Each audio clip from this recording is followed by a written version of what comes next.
Hello everybody, my name is Randy Richard. I am from SMK RANCHA-RANCHA. Today, I will be reviewing a book entitled Am Malala, Here, by Malala Yousafzai and Christina Lamb.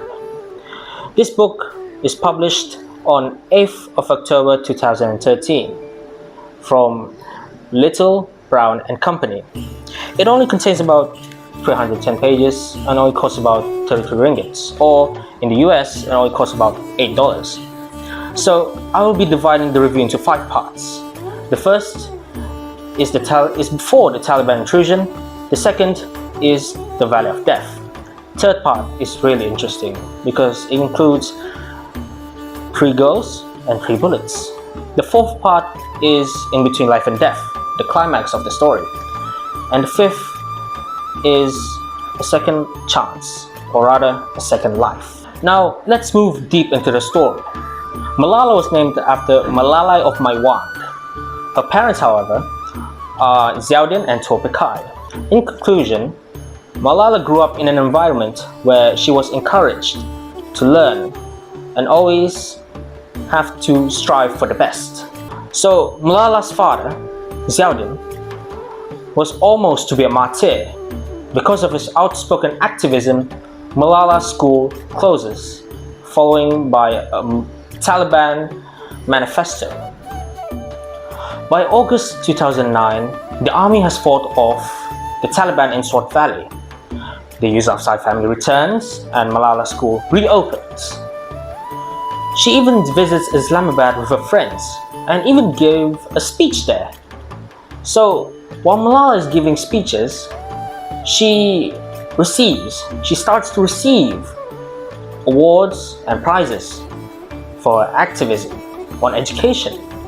So even after that, she also began to receive death threats, which was her parents. So here comes the third part. Ever since Malala is known for her education, she always revised hard before any exams because she didn't want to come in second place to Maka Ino, her rival in school. So while going home after Pakistan study exams, you would say her Pakistan study papers, while she was on a bus on her way home, 2 men stopped the bus and came aboard.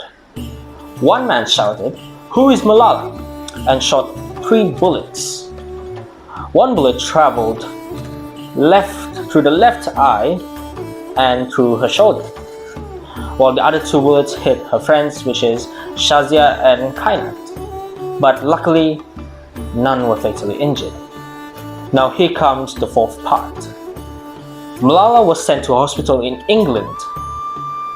Though she was in the hospital, her parents were very discouraged because of this, because they couldn't come. Because rather her family doesn't have any passport of some type, except her father, Xiaodin. But Xiaodin also refused to go to England because he had this thought, like, what could happen to my family while I'm in England?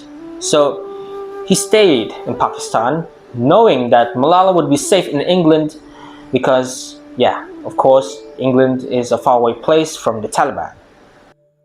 So overall, this book has a lot of benefit for the readers. People will realize the value of education in the century. Imagine this. When we were given education, we take it for granted, while other people in other parts of the country are striving and really fighting for it. So what I've learned from this book is the book really gives you an idea how important education, regardless of ages, genders, or religions. And overall, this book really can open the reader's eyes and also opened my eyes for the importance of education.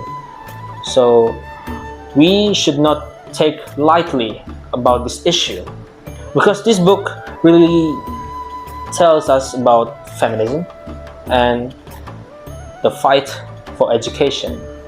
So that's a wrap. Thank you. Shukriya.